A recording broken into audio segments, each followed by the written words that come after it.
Madame, monsieur, bonsoir. L'épidémie des coups d'État continue de sévir en Afrique et c'est la principale thématique que nous traitons ce soir dans Question d'actu. À peine 8 mois après le putsch qui avait renversé le président élu Kaboré, le Burkina Faso est à nouveau secoué par un coup de force militaire. Le président de la transition, le lieutenant-colonel Damiba, a en effet été démis de ses fonctions par un groupe de militaires dirigé par un jeune capitaine, Ibrahim Traoré, âgé d'à peine 34 ans. Les putschistes ont annoncé également la fermeture des frontières et la suspension des institutions. L'occasion pour nous, dans cette émission, de faire le point sur la situation. 2 coups d'État en 8 mois dans un pays où la gangrène terroriste a déjà contaminé 40%. C'est ce pays d'Afrique de l'Ouest, tuant ainsi 10 000 personnes entre civils et militaires. C'est le 5e putsch dans la région ouest-africaine depuis 2020. La CEDEAO condamne. L'organisation va-t-elle ainsi imposer peut-être des sanctions, comme ce fut le cas pour le Mali, au cas où le calendrier constitutionnel de 2024 n'est pas respecté? Et puis, il y a aussi cette question des dissensions. L'origine des dissensions au sein de l'armée burkinabé réside dans le fait que l'unité d'élite des Cobras, déployée dans la lutte antiterroriste, reproche notamment au lieutenant-colonel déchu de ne pas mobiliser toutes les forces sur le terrain. Alors, réussiront-ils à éradiquer le terrorisme par la force des armes? Quel impact à moyen et long terme sur l'ensemble de cette sous-région? Des questions auxquelles répondront ce soir mes invités que j'ai le plaisir de recevoir. D'abord sur le plateau, Hassan Alaoui, directeur et cofondateur de l'hebdomadaire Maroc Diplomatique. Bonsoir et bienvenue. Bonsoir madame, merci. Et avec nous également sur le plateau, et un plaisir renouvelé de l'accueillir, le colonel Hassan Saoud, expert en sécurité, en stratégie. Bonsoir colonel Saoud. Bonsoir madame et merci pour cette invitation. Merci à vous de l'accepter, d'être avec nous. Également avec nous, cette fois par téléphone depuis le Burkina Faso, Charles Bako, journaliste burkinabé. Bonsoir Charles Bako, merci de vous joindre à nous. Bonsoir, bonsoir à toutes et à tous. Et ma première question vous est destinée, Charles Bako. D'abord, peut-être une description de la situation sur le terrain au surlendemain de ce putsch. Oui, il faut dire que pour le moment, la situation est plutôt calme. La sérénité revient peu à peu. Les populations vaquent à leurs occupations. Hier, il y avait quelques barricades sur des axes principaux. Ces barricades ont été levées. En ce moment, les Burkinabés sont en train de suivre de près donc les prochaines évolutions de la situation. Évolution donc où on assistera bientôt à l'arrivée de la CEDEAO sur place. Et le capitaine Ibrahim Traoré a par contre eu l'air de convaincre le Burkinabé par rapport à ses différentes déclarations dans les télévisions nationaux et internationaux et aussi quand il s'est adressé aux populations burkinabées. Donc pour l'instant, les choses vont plutôt bien. Alors justement, on est en train de regarder des images de heurts dans les rues. Je voudrais justement vous interpeller sur cette ambassade de France qui a été la cible des manifestants, comme on peut le voir sur ces images. Est-ce que la situation s'est calmée depuis? Est-ce qu'on attaque des institutions françaises? Comment les choses ont évolué depuis ces images que nous venons de suivre? Oui, parce que les attaques des différentes ambassades hier, on l'a constaté, mais le chef de l'État, Ibrahim, le capitaine Traoré, donc, a lancé un message au calme aux populations. Donc aujourd'hui, les populations sont plutôt réunies au rond-point des Nations Unies, où ils ont organisé ce qu'on appelle l'organisation de la ville propre.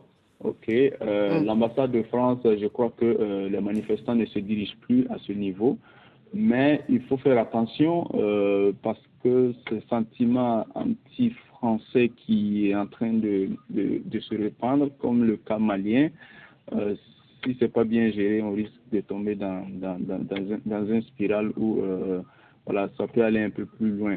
Mais le capitaine a su convaincre les Burkinabés hier avec son message et les gens sont plutôt à la retenue.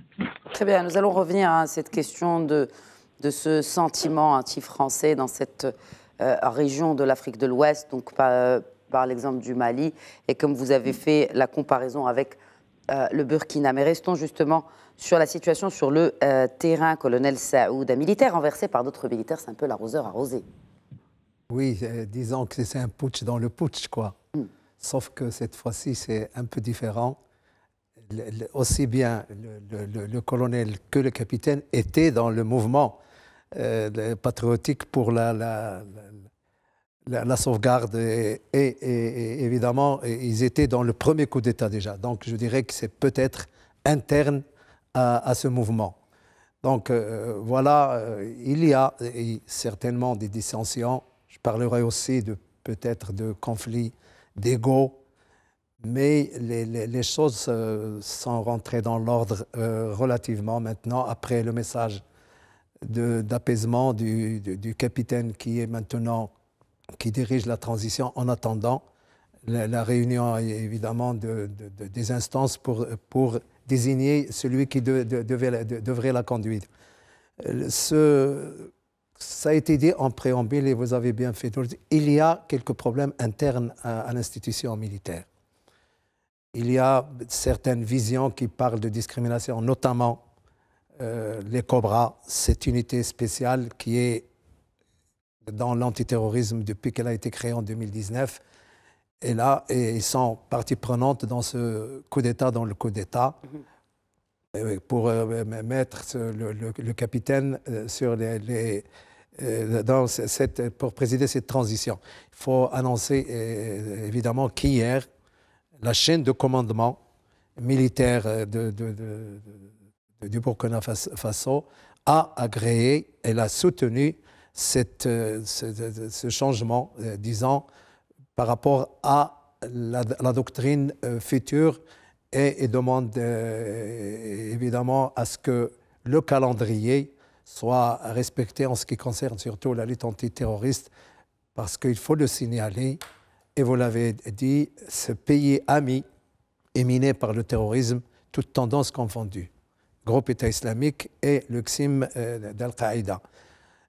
Malheureusement, nous constatons qu'une bonne partie du territoire est occupée par cette nébuleuse, avec toutes les conséquences sur 40%, on parle de 40%, colonel Saoud, c'est quand même... C'est énorme. C'est presque la moitié d'un petit territoire, le Burkina Faso est un petit territoire. Je rappelle juste les pays qui le bordent. On a le Mali, le Niger, le Bénin, le Togo, le Ghana et la Côte d'Ivoire. Et voilà. Et vous parlez justement de ce triangle frontalier qui est un ventre mou, où le terrorisme est bien implanté. Nous constatons qu'il y a une situation humanitaire très dégradée. Il y a beaucoup de déplacés, 2 millions, vous vous rendez compte, de déplacés. Oui. Et puis, il y a des zones qui sont encerclées par les terroristes et qui empêchent le mouvement et la liberté des citoyens. Et il est temps pour ce pays ami de se consacrer en priorité à la lutte contre le terrorisme. Sinon, et ça fera un effet domino dans tout le pays, et c'est ce qu'on ne souhaite pas à ce pays ami. Nous y reviendrons, cette menace terroriste, n'est-ce pas? Après ce coup d'État, Hassan Alaoui, donc on l'a vu tout à l'heure, le capitaine Traoré, donc le nouvel homme fort du Burkina Faso. 34 ans. 34 ans. Il s'est adressé à la population et selon notre confrère Charles Bako, eh bien, ces mots ont réussi à calmer la population. Donc il y a une adhésion, selon vous, de la population burkinabé à ce coup d'État?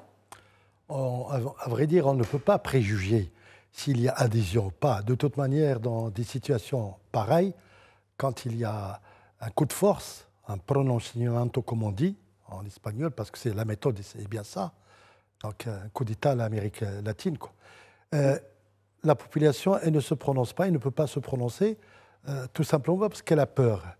Elle a peur de toute évidence.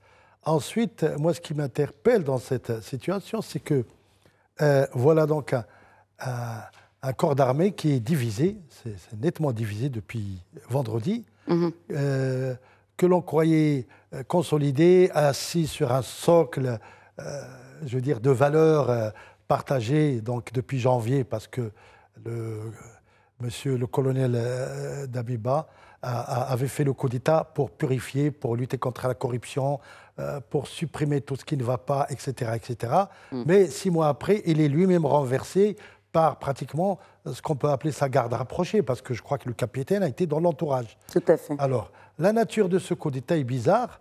Le mode, je dis le modus operandi également, et surtout, comment un coup d'État renverse l'autre, comme l'a dit Hassan, et puis comment, évidemment, aujourd'hui, les jeux pratiquement apparaissent clairement. C'est-à-dire qu'on sait maintenant que l'Afrique devient une cible, un champ, si vous voulez, qui renouvelle un peu les termes et les opérations, je veux dire, d'autrefois, c'est-à-dire de la guerre froide. Oui, c'est ça, en fait, de la guerre froide et de l'après-indépendance. Nous avons un peu l'impression de vivre dans une Afrique des années 70 où les coups d'État se succèdent. Tout à fait. Ils se ressemblent aussi. Tout à fait. Mais pourquoi ? Parce qu'on peut dire que l'élément déclencheur, c'est le postcolonialisme, c'est effectivement cette guerre froide. Est-ce que c'est un renouveau de, je ne sais pas, de cet un nouvel africanisme ? Est-ce que la guerre froide est renée de ses cendres ? Quel est le principal motif de cette épidémie, comme je le disais dans mon introduction, de coups d'État en Afrique ? Aujourd'hui, c'est pratiquement tout ce qu'on peut appeler des redites, c'est-à-dire en même temps des acteurs sur le champ directement, et puis les puissances qui sont, si vous voulez, qui s'interposent indirectement, c'est-à-dire que les termes de la guerre froide se renouvellent maintenant avec évidemment de nouvelles puissances qui sont donc la Russie, la Chine, les États-Unis et la France principalement. L'Europe, elle est un peu loin. Et donc, la France s'éloigne aussi. Elle est loin, mais quand même, elle est impliquée au Mali, elle est impliquée dans ces pays, je veux dire en Burkina Faso, indirectement ou directement. D'ailleurs, pourquoi les populations se seraient-elles déplacées avant-hier, hier, pour aller brûler les bâtiments français, le centre culturel français, et crier un petit peu qu'ils ne veulent pas, ils l'ont dit, moi j'ai vu, avec des drapeaux russes, nous voulons la Russie, nous voulons Wagner, nous voulons ceci, cela. Donc il y a un renversement un petit peu j'allais dire, de paradigme qui fait que nous vivons une situation à la fois vieille, n'est-ce pas, en ces modes, je vais dire, et en même temps inédite, parce qu'il faut se préparer à davantage de problèmes, quoi qu'on en dise. Hein. Très bien. Charles Bako. Alors, je vais juste faire réagir, Charles Bako, si vous permettez, colonel Saoud. Oui. Charles Bako, je vais vous faire réagir sur cela. Est-ce qu'il y a eu des signes annonciateurs ? Est-ce que ce coup d'État, vous l'avez vu venir, vous, en tant que citoyen, mais surtout en tant qu'observateur et journaliste indépendant ? Oui, parce que les Burkinabés observaient de près l'évolution de la situation.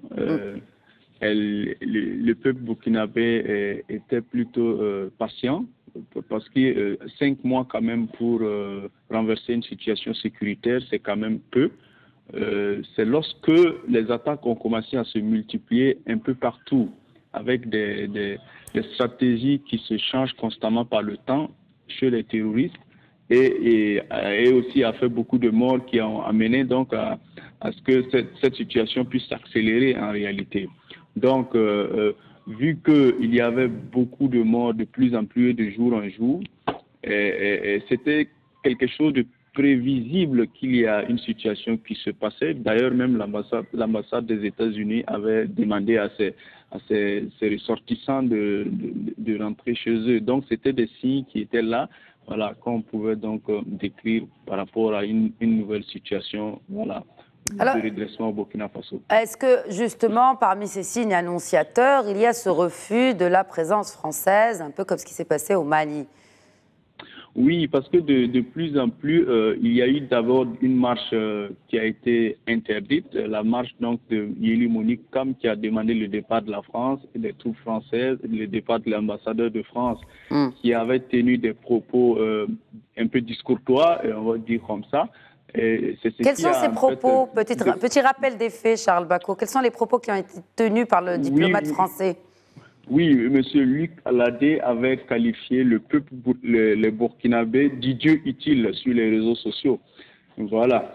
Donc, c'est ce qui a un peu fâché aussi les Burkinabés, donc une extrême gravité de sa politique internationale par rapport à une communication comme ça.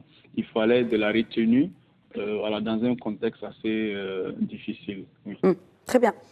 Colonel Saoud, vous vouliez rebondir peut-être sur ce qui a été développé par mon cher confrère Hassan Saoud. Vous avez voulu rappeler qu'on est peut-être dans un remake des années 70. Oui. Mais quand on fait la cartographie des putschs en Afrique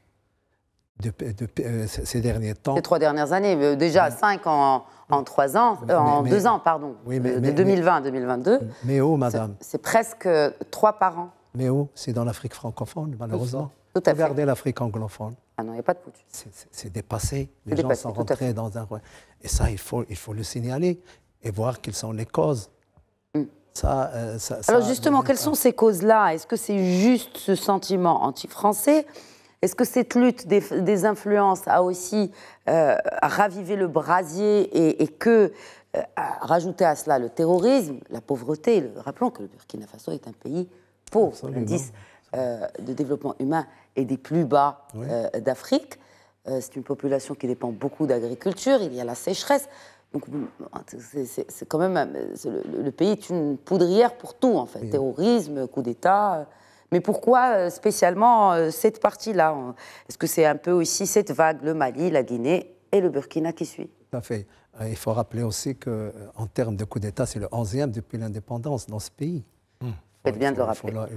Il faut le rappeler. 1960, depuis 1960. Absolument. Donc, il y a cette récurrence, sauf qu'il y avait une période, évidemment, où c'était calme, et où même le pays jouait un rôle dans la stabilisation de la région, il faut le signaler. Vous savez, il y a une génération d'Africains qui n'ont rien à voir avec la période d'après l'indépendance.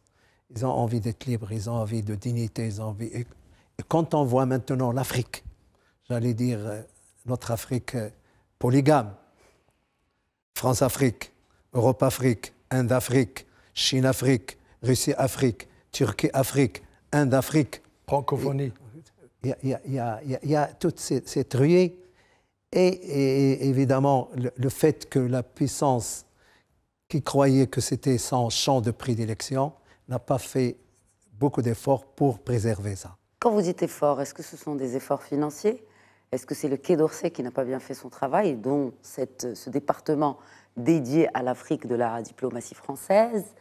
Est-ce qu'on ne s'attendait pas à ce qu'il y ait cette révolte, cette rébellion contre la France qui était l'allié historique, ou j'ai envie de dire le partenaire historique de ces pays-là? Je pense qu'on n'a pas su maintenir ça par de l'arrogance et puis de la condescendance, de donner des leçons aux Africains et pour essayer de calquer certains systèmes qui ne cadrent pas avec une organisation, qu'elle soit coutumière, qu'elle soit tribale, ethnique et tout ça.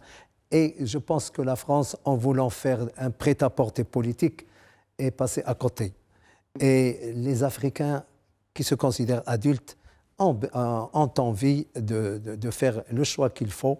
Et là, malheureusement, compte tenu de l'avancée russe, la France est en train de perdre beaucoup d'influence dans cette partie du monde et il va falloir qu'elle révise son logiciel France-Afrique. Est-ce que vous pensez justement qu'en révisant, Hassan Alaoui, vous pensez qu'en révisant le logiciel France-Afrique, la France pourrait rattraper le retard qu'elle accuse dans ces pays? La situation sur le terrain en est la meilleure preuve, ou qu'il est trop tard et que c'est une nouvelle Afrique qui est en train de naître sous nos yeux? Voilà. Il ne suffit pas de réviser, il faut pouvoir mettre en pratique et j'allais dire, faire fonctionner un petit peu le modèle que la France a essayé, s'est efforcé d'imposer depuis maintenant des décennies, depuis les indépendances des années 60 et 50. Aujourd'hui, il s'est trouvé que quand j'en regarde un petit peu la cartographie, la géopolitique africaine, on voit que parmi, par exemple, les puissances européennes anciennement coloniales, notamment l'Angleterre ou la Hollande ou le Portugal, l'Espagne même et tout, il n'y a pas, si vous voulez, d'administration directe, par exemple, sur, ou j'allais dire, l'impact sur des pouvoirs locaux, comme le fait la France aujourd'hui, qui qui a essayé d'être partout. La fameuse France-Afrique, qui a laissé plutôt des plumes. Aujourd'hui, on le voit, n'est-ce pas? Au temps du général de Gaulle, ça marchait, même quand il y avait ce discours paternaliste et tout, de Pompidou aussi pareil, de Giscard encore plus, etc., et même de Chirac. Aujourd'hui, il y a quelque chose qui s'est passé. Donc c'est à partir de Nicolas Sarkozy. Sarkozy, oui, ça a commencé évidemment, les filochages, si vous permettez l'expression. Mais pourquoi? Pourquoi? Parce que tout simplement, le discours paternaliste ne suffit pas. Parce qu'à côté, il y a toujours ce schéma de René Dumont, il y a des 40 ans, qui disait l'Afrique est mal partie. Nous en sommes là toujours. Parce que ça ne suffit pas. On a arrosé les élites n'ont pas été à la hauteur. Vous avez des exemples de fils, etc., africains qui sont installés à Paris, tout. Et vous avez une segmentation, si vous voulez, de l'autorité qui n'existe plus au niveau, je vais dire, de la relation France-Afrique. Sont venus, bien sûr, parce qu'ils ont profité de cette crise, sont venus les Russes, les Chinois d'abord, qui font du travail en silence, qui achètent des terres, qui possèdent toute l'Afrique, il faut le savoir, les Chinois, aujourd'hui, n'est-ce pas? Vous êtes d'accord, hein, mon colonel? Pratiquement. Pas toutes, mais oui, c'est-à-dire mais ils le font. Ils ont bien avancé. C'est une gouvernance en catimini. Oui. Mais elle existe réellement. Un jour, on va se réveiller. Et puis, on ne demande pas de la démocratie et tous les discours avancés par l'Occident. C'est-à-dire que la Chine ne s'ingère ni la Chine ni la Russie ne s'ingère. En même temps, ce serait l'hôpital qui se foutrait de la charité parce que ce sont des autocraties. Ce n'est pas à eux de demander et c'est à ce niveau-là que se situe la problématique, n'est-ce pas? Qu'il faudrait qu'un jour ou l'autre, Macron n'a pas compris ça, tout simplement. Macron a continué dans la lancée, si vous voulez, d'un discours paternaliste, copain, etc. Ça ne peut pas exister parce qu'aujourd'hui, ce sont les populations démunies, pauvres, misérables qui réagissent et qui se lèvent. Hein, alors justement, vous avez parlé justement de la présence française, de l'influence française. Il y a eu ces rumeurs comme quoi le lieutenant-colonel Damiba, donc qui a été démis de ses fonctions après le putsch, serait un protégé de la France. Les autorités françaises ont démenti. Où se trouverait, parce qu'on ne sait pas... Il est au Tchad. Non, il serait au Togo. Il serait au Togo non, pardon, maintenant. au Togo. Ouais. Il serait au Togo, selon les informations qu'ils ont. Il a posé 7 conditions pour accepter de démissionner. Parmi les 7 conditions, c'est de lui assurer sa sécurité, ainsi que des gens qui l'accompagnent. Il y a 7 points. Oui. Dans la médiation des chefs coutumiers et religieux qui étaient entre les parties en conflit. Il y avait sa sécurité de ses collaborateurs. Il y avait évidemment la poursuite des engagements du Burkina Faso par rapport à la CEDEAO, par rapport à la période transitoire qui doit s'arrêter en juillet 2024.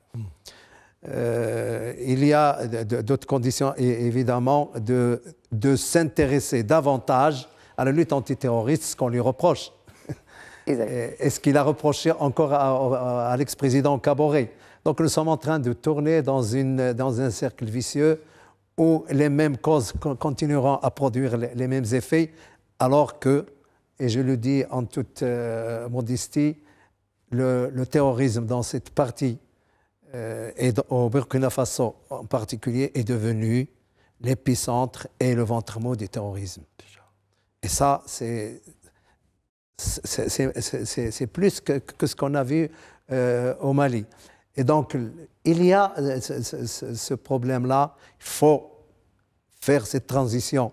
Il faudrait plutôt faire cette transition douce, mais finir quand même l'essentiel pour que l'institution militaire s'intéresse à ces missions régaliennes de la sécurité du territoire, des populations et de la lutte antiterroriste.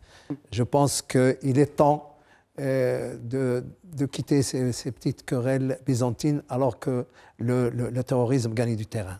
Charles Bako, le capitaine Ibrahim Traoré gère aujourd'hui les affaires courantes. Donc le gouvernement a été dissous. Oui, et après, le gouvernement. Qu'est-ce que va gérer ce jeune capitaine, du coup, pour les prochains mois, surtout qu'on attend des assises? Est-ce qu'il va rester en place? Il a dit dans une interview à RFI qu'il ne comptait pas rester au pouvoir et qu'il comptait laisser la place à son successeur. Mais qui serait le successeur du capitaine Traoré? Est-ce que ce sera un militaire, selon vous, un civil? Comment se dessinent les choses après ce putsch, selon vous? Oui, vous savez que dans sa déclaration, il veut en fait faire beaucoup plus une ouverture d'un gouvernement d'union, ça veut dire un gouvernement mixé, et géré par des militaires et des civils. Donc déjà, il a donné la priorité aux civils. Oui. À l'écouter, c'est visiblement qu'ils vont choisir un civil pour gérer, en tout cas, la transition. Excusez-moi, quand vous dites choisir un civil, qui va choisir ce civil? Ce sont les militaires? Est-ce qu'il y aurait des élections anticipées? Il y aura certainement un consensus. Il y aura certainement un consensus pour que les soldats aillent au front, notamment ce que le peuple burkinabé demande. Le peuple burkinabé ne demande pas des militaires qui seront dans l'administration. Voilà, donc c'est un peu pour répondre à cette préoccupation des Burkinabés que le capitaine Traoré donne donc l'opportunité cette fois-ci que peut-être un civil puisse diriger la transition. C'est ce qu'on voit dessiner, c'est ce qu'on sent venir. De quoi s'agit-il quand on parle d'assises, quand il a évoqué ces assises? Oui. Quel est leur rôle aujourd'hui dans la situation politique, dans la gestion de la chose politique du pays et dans la gestion tout court d'un pays? Non, pour les assises, notamment, il y aura les forces vives de la nation qui seront présentes, les partis politiques, les représentants des partis politiques qui vont notamment proposer une feuille de route, qui va peut-être être différente de l'ancienne feuille de route d'Amiba. Donc, ça va se tenir comme ça et on verra par la suite ce que ça va donner. Oui. Alors justement, nous ne connaissons pas, nous n'avons pas assez d'éléments pour nous projeter, mais nous sommes ici aussi pour analyser la situation et peut-être aussi avoir des scénarios. Colonel Saoud, qu'est-ce qu'une cohabitation entre civils et militaires pour gouverner un pays? Mais dans la transition, ça a toujours été comme ça. Il y a une plateforme un peu hybride pour diriger une transition avec un chef qui est élu. Je pense que le mouvement patriotique pour la sauvegarde et la restauration a déjà une feuille de route. Qu'est-ce qui a changé? Un seul homme, plus quelques collaborateurs. Donc, de mon point de vue, et je ne suis pas dans le secret, de mon point de vue, la feuille de route doit être prise, il faut continuer pour gagner du temps, pour être dans le délai prescrit par la CEDEAO concernant la transition. Si on commence à changer encore les structures comme on fait à chaque coup d'État, je pense qu'on n'est pas sorti de l'auberge.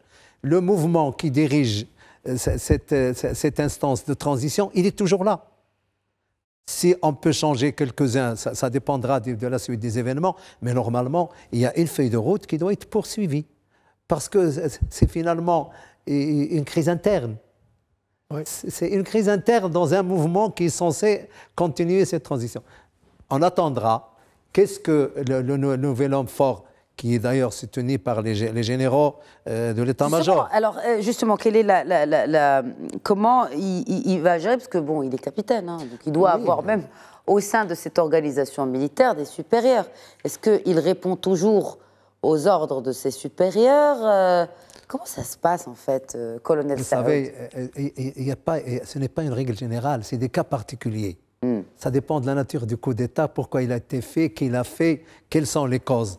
Là, je pense que nous sommes dans une révolution interne. Ça peut paraître incompréhensible. Une révolution de palais, comme on dit. Hein? Une révolution de palais. Voilà, comme on dit dans le jargon, c'est ça. Il y a un nouvel homme fort qui est adoubé par la chaîne de commandement. Et je pense que la feuille de route, si on veut aller loin pour ne pas reconduire l'instance de la transition, peut-être avec des changements concernant les collaborateurs de l'ex, comme on dit, et puis continuer. Mais on attendra, évidemment, ce qui va se passer avec la visite du président de la CEDEAO, qui est accompagné quand même d'un ex-chef d'État du Nigeria, Youssoufou, et du président de la commission de la CEDEAO, qui est un Gambien, Omaro, qui sont là, et c'est des médiateurs qui vont essayer d'aplanir toutes les difficultés pour que cette transition continue. Encore une fois, les délais prescrits par la CEDEAO et l'Union africaine, c'est juillet 2024. Donc on doit attendre, donc il ne pourrait pas y avoir de sanctions de la CEDEAO d'ici juillet 2024. Non, il y a des sanctions. Il y aurait des sanctions? Mais sauf que l'Union africaine et la CEDEAO ont dit de manière un peu particulière qu'on fait de l'accompagnement. Pourquoi c'est différent de ce qui s'est passé au Mali? Voilà, donc ça c'est la question. C'est toute la question. Je vous la pose, messieurs, vous êtes des experts. On a l'impression de vouloir punir le Burkina Faso, d'avoir puni le Mali, mais pas le Burkina Faso. Pourquoi?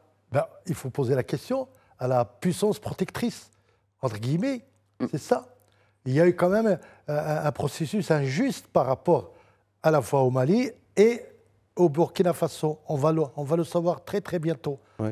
Moi, ce que je soulignerai, entre parenthèses, vous n'avez pas remarqué que le changement de président, le président d'Amiba, c'est un catholique. Et Traoré, c'est un musulman. Ça a toujours été comme ça. Oui, non mais là, brutalement, les gens ne le relèvent pas, mais oui. peut-être y a-t-il quelque chose, n'est-ce pas, qu'il faudrait qu'on analyse par la suite. Qu'est-ce qui se passe?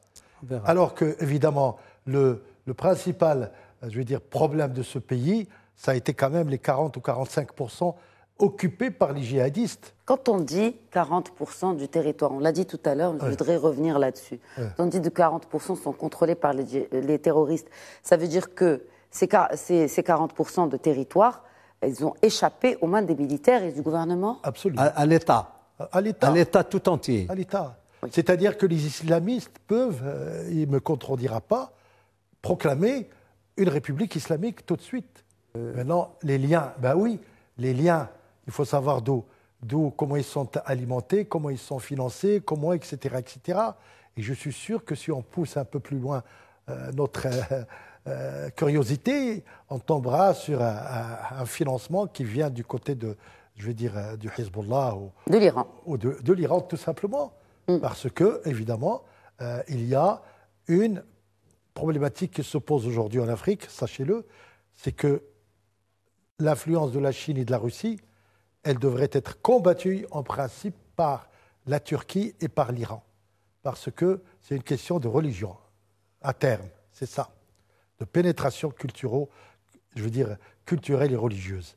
Et c'est exactement ce qui se passe. Ce sont des groupuscules armés, d'où ont-ils, ces armes, comment ils les ont.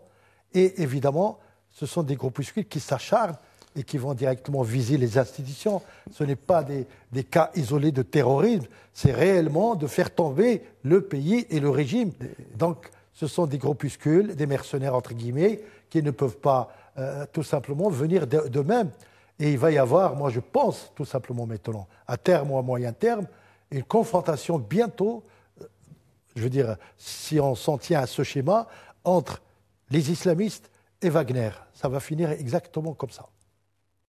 Il faut préciser aussi que ce partenariat entre certaines puissances et l'Afrique, qui est quand même asymétrique, un pays, un continent, est essentiellement économique et de développement. Maintenant, en ce qui concerne les islamistes et ce gain de territoire et des populations, c'est ça le danger. Oui. Où on fuit, où on est asservi et on est recruté. Et donc, cette situation, comme on dit, de zone grise dans ce pays ami, il permet certainement aux entités terroristes de grossir leurs effectifs. Oui. Parce que l'État est absent. Mais le coup d'État a été fait justement parce qu'on reprochait au colonel Damiba, qui a été démis de ses fonctions de président, de n'avoir pas lutté contre les islamistes efficacement. Oui, ou de ne pas avoir mis assez de moyens. C'est ça. Oui. Donc en fait, c'est le serpent qui se mord la queue, donc on lui reproche. C'est pour ça que vous disiez tout à l'heure que c'était un cercle vicieux. Mais entre-temps, la menace terroriste, elle est plus que jamais elle est là. Présente. Elle est là. Est-ce qu'il y aurait un impact de ce putsch directement à moyen terme? Voilà.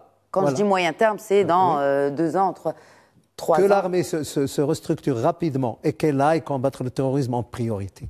C'est ça en Afrique, c'est ça l'enjeu primordial en Afrique, et rien d'autre. Maintenant, ces querelles ne doivent... Ça fait perdre du temps quand même.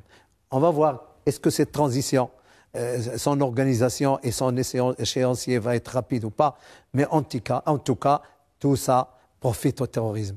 Il faut qu'on le sache dans ce pays, malheureusement, qui est en train de plonger dans des querelles un peu partisanes. Partisanes et puis au sein même de l'organe militaire. De l'institution militaire censée être cohérente et en cohésion. Comment voulez-vous combattre le terrorisme alors qu'il y a des problèmes internes? Et alors sachez une chose, qu'en arrivant au pouvoir, son premier discours hier, le prémonitoire, le capitaine Traoré a fait quand même, a proposé des mesures qui sont à la fois fortes, mais qui me paraissent un peu difficiles à mettre en œuvre, comme par exemple, il a décidé de réquisitionner tous les véhicules pick-up du pays. Tous, oui. Toutes les voitures qui civiles et tout, administratives, policières, militaires, tout ce qui existe comme véhicule pick-up, c'est réquisitionné.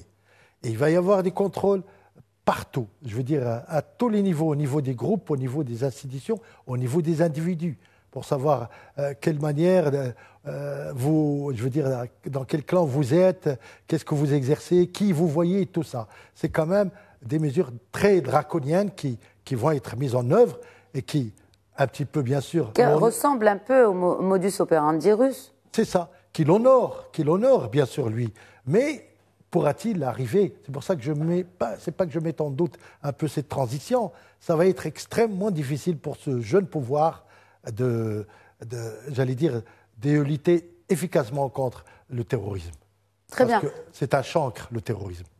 Oui, un mot là-dessus, Charles Bacot. Quelles sont aujourd'hui les zones que pouvez-vous nous dire sur la situation sur le terrain? Quelles sont les zones qui sont occupées par les terroristes?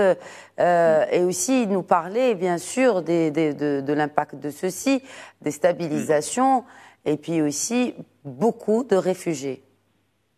Oui, il faut dire que c'est la zone de Djibo qui est sous contrôle terroriste actuellement. C'est une zone pratiquement où c'est devenu un sens interdit pour les Burkinabés. Djibo qui compte 23 villages où à l'intérieur, personne ne peut sortir. Et même quand vous avez votre parent qui est en difficulté, dans l'autre côté du village, vous ne pouvez pas accéder à l'intérieur de la ville de Djibo. Donc là-bas, il y a une situation de psychose parce que les populations ont tendance à ne plus rien comprendre. Et tout le monde a peur de l'autre, voilà, parce qu'on ne sait pas qui est qui. Voilà, même pour réaliser des interviews à distance, jamais, on ne va pas vous les accorder. Parmi dans les 23 villages que compte Djibo et les 5 secteurs et les 9 secteurs de Djibo, il n'y en a que 3 secteurs, par exemple, où il y a un peu de vie. Tous les autres secteurs sont occupés. Et le réseau téléphonique est coupé à Djibo, par exemple. Donc, c'est cette zone qui fait beaucoup de personnes déplacées. Par exemple, le marché de bétail qui ravitaillait un bétail dont le trafic était important est fermé. Et les populations actuellement, c'est très difficile pour les populations sur place actuellement d'avoir 3 repas par jour, quasiment même pas. Et des gens sont obligés de manger des herbes là-bas, comme des témoignages que nous avons recueillis. Vous voyez un peu la situation. Donc la situation est très tendue. Est-ce que vous pensez aussi, selon vous, que le fait de changer le nouvel homme fort du pays pourrait éventuellement aider à mieux lutter, je vais vous poser la même question que j'ai posée au colonel Saoud, à mieux lutter contre ce fléau du terrorisme? Ou au contraire, le pays a besoin d'institutions fortes, d'institutions constitutionnelles, d'institutions démocratiques, afin d'établir une base solide, pérenne, pour mieux s'organiser contre le terrorisme? Oui, à écouter le capitaine Traoré, il a l'air quand même de de quelqu'un qui veut en tout cas aller vite. C'est comme nous l'avons entendu dans ses propos, aller vite et demander à faire en 3 mois ce que devrait être fait en 12 mois. C'est ce qu'il a dit lors de ses différentes déclarations. Il a également dit qu'il faut aller au rythme et aller vite. Donc, il faut abandonner les lourdeurs administratives. Donc, et aussi, donc, l'administration doit repérer également ceux qui bloquent certains dossiers dans les institutions et repérer ceux qui, dans les ministères notamment, bloquent un certain nombre de dossiers et qu'il a jugé inacceptables, qui créent donc des frustrés, voilà, au sein de l'administration et au sein même du champ opérationnel.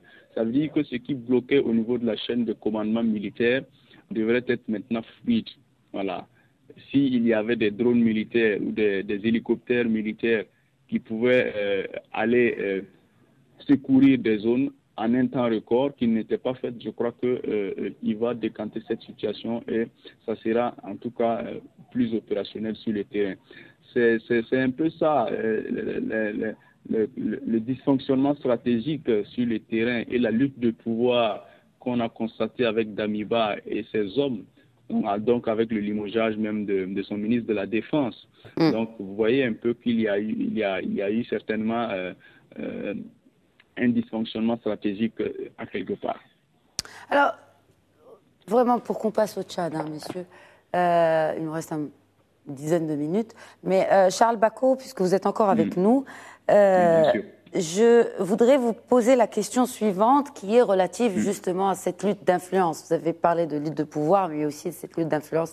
Est-ce que vous, en tant que journaliste, observateur, vous sentez l'influence russe par les fake news, les menaces hybrides, oui, sur les populations, cette influence pour que la population adhère à ce projet de coup d'État, refuse la présence française? Est-ce que vous avez des preuves tangibles? Vous l'avez vu de vos propres yeux? Ou c'est des analyses d'observateurs basées tout simplement sur des rapports notamment de services occidentaux? Non, c'est visible sur le terrain parce que comment? Oui, c'est visible sur le terrain quand par exemple des organisations se sont créées, des mouvements qui demandent le départ de la France pour la Russie comme partenaire sur le terrain sur place. Il y a des organisations qui ont voulu maintes fois manifester au Burkina, qui ont été interdites de manifester. Voilà, par rapport donc à un départ de la France et pour des relations avec la Russie. Ça se matérialise dans le mouvement. Et ce qui a envenimé la situation, c'est les restrictions de liberté, notamment d'expression. Oui, mais quel est le mode opératoire justement pour que cette influence arrive à mener vers des manifestations? Selon vous, est-ce qu'on diffuse des messages sur les réseaux sociaux? Quel genre de messages? Je suis très curieuse de savoir comment cette influence russe opère au Burkina Faso. Oui, le résultat, on le connaît, ce sont les manifestations, et même des drapeaux russes dans les rues, c'est dire. Mais comment? Oui, c'est des messages un peu inspirés de, on va dire, le syndrome malien. Voilà, le syndrome malien qui est avec Wagner, c'est un peu le goût de cette liberté, le goût de cette aide militaire que le peuple burkinabé, en tout cas, prend comme exemple pour demander une aide militaire de la Russie. Très bien. Sinon, il n'y a pas une influence extérieure comme on le croit. Comme on le croit, en fait, c'est quelque chose qui est né d'un sentiment interne. Voilà, les Burkinabés qui veulent d'autres partenaires, par exemple, pour apporter notre expertise militaire, surtout tactique et stratégique sur le terrain. Voilà un peu. Oui, très bien. Une réaction, colonel Saoud, avant qu'on passe aussi... Vous savez, vous avez parlé de la Russie. La Russie est connue pour ses capacités numériques offensives partout, en ce qui concerne la manipulation, l'influence, l'ingérence dans les élections, l'aide à certains partis, c'est connu. Et c'est un travail qui a été fait en amont depuis longtemps. Depuis que Wagner est en République centrafricaine, il y a ce travail de SAP et qui donne ses fruits. Le Mali et maintenant le Burkina Faso. Oui. Il y a ce travail qui se fait. Et le Brexit. Absolument. Il y a beaucoup d'ingénieurs. Et vous avez des jeunes qui sont numérisés complètement dans leur comportement, et ça prend. Le résultat, c'est des manifestations que vous avez vues là, avec des drapeaux russes. Et donc, c'est une capacité d'influence que les Russes ont et qui est particulière, et elle est viralisante partout dans le monde en termes de capacité, de volonté de changement ou de réorientation. Et les effets se voient aujourd'hui. Voilà, ce qu'ils ont réservé à l'incapacité française à lutter contre le terrorisme dans le Sahel, c'est des messages énormes et qui finissent par prendre. Alors, toujours au sujet de ce coup d'État au Burkina Faso, le Maroc qui met en place une cellule de suivi. Hassan Alaoui, cofondateur et directeur de Maroc Diplomatique, un mot là-dessus? Écoutez, c'est, à mon avis, je m'en réjouis. C'est la moindre des choses. Nous avons des citoyens qui travaillent dans ce pays. Nous avons des relations aussi avec ce pays. Et puis, nous avons aussi une vocation africaine. Et évidemment, c'est une mesure qui s'impose, n'est-ce pas? Parce qu'il faut quand même encadrer... C'est rodé, Hassan. C'est rodé. Une cellule de crise... Ce n'est pas une première fois. Non, jamais. Ce sont des réflexes au sein des affaires étrangères de mettre à chaque fois qu'il y a un pays où les citoyens marocains est en crise, il y a une cellule de crise qui est de manière à les sensibiliser sur le mouvement. Et puis l'ambassade ou le consulat fait ce qu'on appelle l'îlotage pour essayer ils savent où les citoyens se trouvent pour les aviser et pour rester en contact avec eux avec un téléphone vert en cas de besoin. Donc c'est un travail normal, Madame Khadija. Madame, s'il vous plaît, Madame, j'arrête. Une petite réflexion. La non-réactivité, en tout cas officielle et tout, de l'Union européenne par rapport à ce coup d'État et à cette situation inédite. On a l'impression que l'Europe, ça y est, c'est terminé. Le cordon ombilical est coupé définitivement. Il n'y a plus, on ne s'intéresse plus à ces pays lointains. Ils ont fait un communiqué. Ils ont fait un communiqué, mais enfin, très timide. Hein. Voilà. Je l'ai vu, c'est pas ça. C'est vrai. C'est pas comme auparavant. Donc on assiste et on vient, on prévient et on alerte. Bon, l'ONU... À son habitude, profondément préoccupé, le secrétaire général de l'ONU, Antonio Guterres, profondément préoccupé par l'évolution de la situation au Burkina Faso, tout en condamnant fermement toute tentative de prise de pouvoir par la force des armes. Du copier-coller. On change le nom du pays. Exactement. Combien de préoccupés, malheureusement. Alors, est-ce qu'on devrait être préoccupé pour l'avenir proche? Dernière question, on n'a pas le temps de traiter le Tchad, malheureusement, dans cette émission, mais le Burkina a donc pris tout le temps dédié à cette émission. Charles Bako, est-ce qu'on devrait se préoccuper pour la situation dans les semaines à venir au Burkina Faso?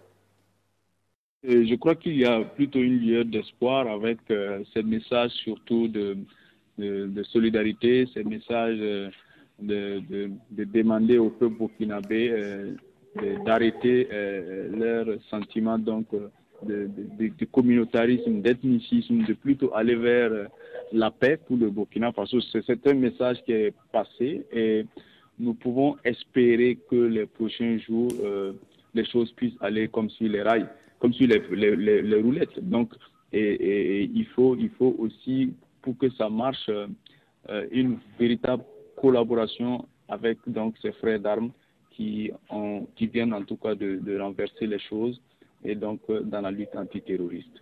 On fera certainement le suivi avec vous, Charles Bako, vous êtes sur place. Merci beaucoup en tout cas, merci d'avoir répondu à nos questions. Merci. Merci bien à tous. Merci. Hassan Alaoui, merci beaucoup. Je vous en prie. Hassan Saoud, merci à vous également. Et puis, on va certainement suivre la situation au Burkina dans les semaines à venir, bien sûr, dans le cadre de notre émission Question d'actu, mais pas que, dans également nos rendez-vous d'information sur Média TV. Merci à tous pour votre fidélité à notre émission. Très bonne soirée à tous.